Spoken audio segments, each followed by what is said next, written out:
Hi guys, this is Mrs. Vartuli, and unfortunately I'm not going to see you at all this week. Today I'm out filming officer speeches for the Student Senate and officer elections coming up, and on Thursday I'm going to be out with Senior Give Back Day. So that being said, we need to move forward and we need to start our Excel unit. So I'm going to show you a few tricks to help you with the exercises that I would like you to complete. By the end of class on Thursday, I'm hoping you can have exercise 1, 2, 3, 4, and 5 done. So let's get started. The first thing you're going to do is, of course, go to the classroom site and find exercise 1. Take a look at that and read through the directions. And then you're going to open up a brand new Excel spreadsheet. Okay? So, looks like this. When you're in there, a couple of things. You're going to set it up exactly the way that you see it on exercise 1. Once you have your values in your cells, I'm just going to put in a few numbers so you can see what it looks like. You need to complete the formulas, okay? If you do this stuff with a calculator, I will know, and that defeats the purpose of using Microsoft Excel. So make sure you're setting up formulas. The formulas are supposed to make our lives easier, so make sure you're doing that. If I have a series of numbers like this and I need to take the average like you need to for the first exercise, I would click in the cell where I want to find the average, double click, and I'm always going to start with an equal sign to start a formula. Now you can see it right here in this cell, and you can also see it up here in the formula bar. That's how I'm going to grade your spreadsheet.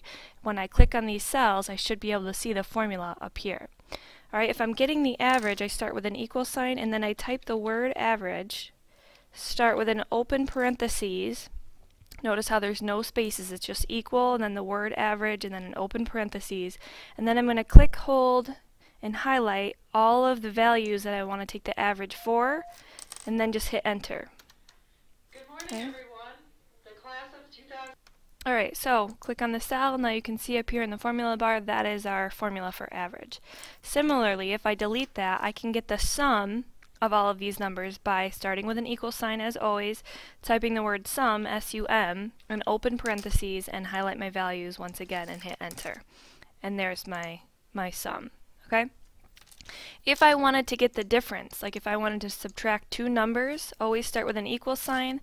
I could select my first value and then a minus sign, it's right next to the plus on the keyboard, and then the number that I want to subtract from, and hit enter.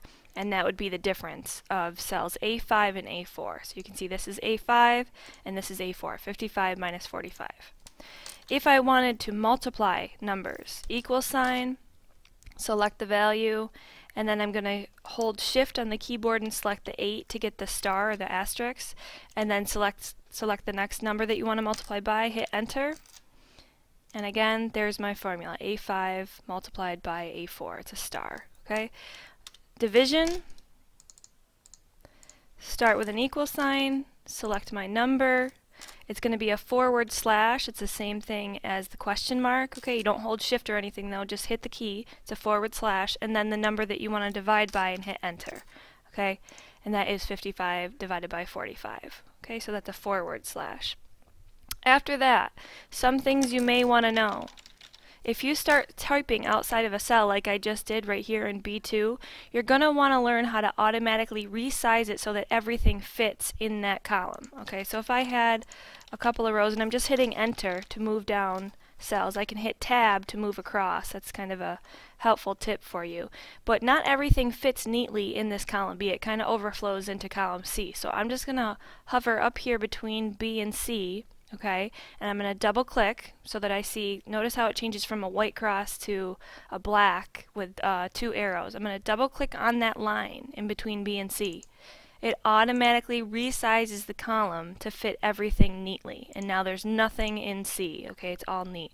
So once again, if I did it here for column C and D, I could just hover in between C and D, double click, and it automatically resizes that cell. Okay.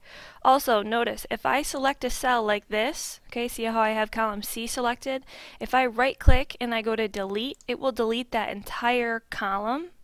And notice, however, that C did not disappear. I'm going to show you that one more time. C is here. If I right click and hit delete, it just gets rid of that column, everything that's in it, but you're not going to change the labels of the actual columns. Okay, so C is still there. It's just that everything in it is gone. Okay, so you can do that. If you want to merge and center, because you're going to have to do this in a lot of our exercises, if I wanted 15 to stretch across A, B, C, and D, I could highlight these cells, and then up here on the Home tab, there's this option called Merge and Center. It looks like an A with an arrow to the right and the left. If I just click that, now this is one cell. A, B, C, and D is all one cell. I just merged and centered those 4 cells. Okay, I'll show you that one more time. I'm going to highlight A, B, C, and D, and then hit my merge and center up here. Merge and centered the cell. Okay. If you want to format your cell, like if I want all of these to be currency, okay, A2 through A5, I'm going to highlight them. I can right click and go to Format Cells. It's going to bring me this window, and I can just go to currency, click OK, and it changes it all to currency. I could also, if I wanted to select the date, I could go with date, and then I could choose over here on the right hand side what format I want my date to be in. Like if I just want it day, month, year, something like this.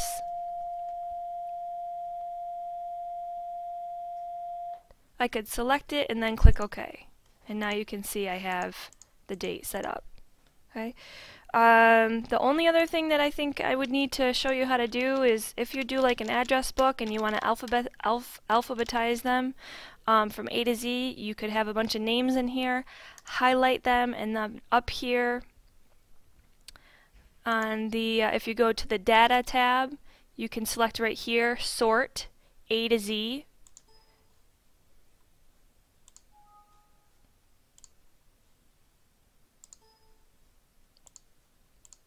And you can see that it alphabetized it A to Z. Okay, so that's all for now. I think that should help you with your worksheets. Again, I would like you to have exercises 1 through 5 completed by the end of the class on Thursday. Do your best. I will go over them briefly when we get back to school after our Memorial Day break, but I really want you guys to get going on these, and I hope you have a good week. I'll see you soon.